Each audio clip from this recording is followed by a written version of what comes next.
भाद्रपद कृष्ण प्रतिपदेपासून अमावस्येपर्यंत अर्थात सर्वपित्री अमावस्येपर्यंत पितृपक्षात पूर्वजांच्या आत्म्याला शांती मिळावी म्हणून श्राद्ध आणि तर्पण केले जाते।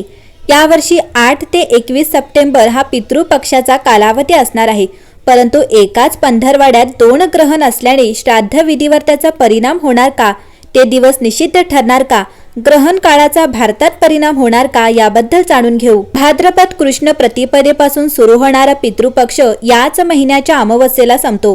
या 15 दिवसात पितर पृथ्वीवर येतात, म्हणून लोक त्यांच्या पूर्वजांच्या आत्म्यासाठी, शांतीसाठी आणि त्यांच्या उद्धारासाठी श्राद्ध करतात। यावर्षी 8 ते 21 सप्टेंबर पर्यंत हा कालावधी असेल। पितृपक्ष सुरू होण्याच्या आदल्या रात्री अर्थात भाद्रपद पौर्णिमेला रविवारी 7 सप्टेंबरला चंद्रग्रहण असणार आहे, जे भारतात दिसणार आहे, त्यामुळे त्याचा सूतक काळ देखील वैध असेल।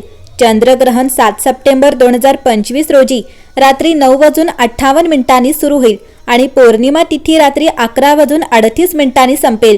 नंतर प्रतिपदा सुरू झाली तरी ती 8 सप्टेंबरचा सूर्योदय पाहणार असल्याने महालयारंभ सोमवारपासूनच होईल।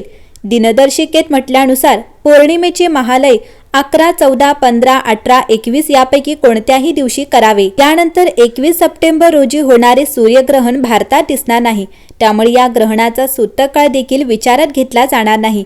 त्यामुळे या दिवशी श्राद्ध आणि तर्पण करण्यास कोणतीही अडचण नाही। यामुळे त्यांना आपल्या पितरांची तिथी माहीत नाही, त्यांनी 21 सप्टेंबर रोजी सर्वपित्री अमावस्येला श्राद्धविधी आणि दानधर्म करावे। त्यानुसार रविवार 21 सप्टेंबर रोजी सूर्यग्रहण असले तरी त्या दिवशी सर्वपित्री अमावस्येला श्राद्धविधी करता येतील।